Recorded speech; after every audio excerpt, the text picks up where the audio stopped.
Sveiki, taigi tęsiam mūsų kiaulienos kainų reidą, artėja griliaus sezonas. Kaip mano kolega spėjo pastebėti, biržinė kaina yra pakritusi, jinai kažkur apie 18% mažesnė negu kad praeiti metai. Skerdienos kaina yra kažkur 1,70 € už kilogramą.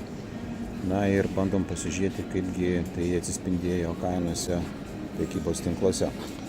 Tai aplankėm jau iki Lidl, epizodus galėsit pasižiūrėti Facebook profilyje, o dabar randamės Rimi. Tai čia iš tikrųjų įvyko pas juos dideli pasikeitimai, jų skyriai iš tikrųjų sveriami gerokai apmažėjo, bet kažką galima būtų ir surasti.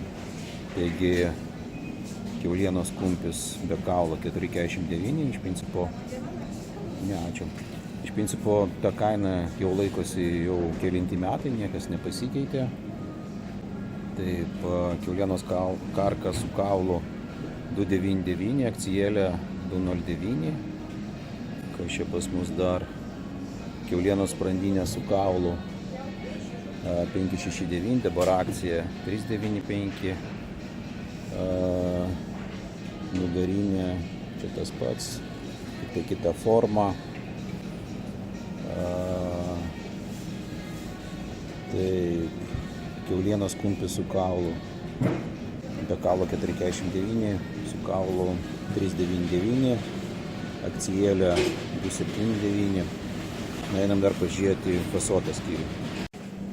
Fasotam skyriuje iš tikrųjų netiek ir daug čia vertingo, ką gali rasti.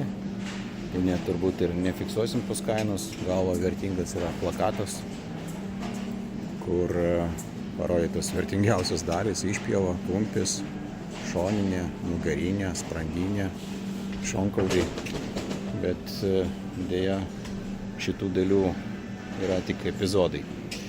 Tai po to, kai Rimi padarė reorganizaciją, tai šitas skyrius pradeda atrodyti vis skurdesnis ir baisesnis.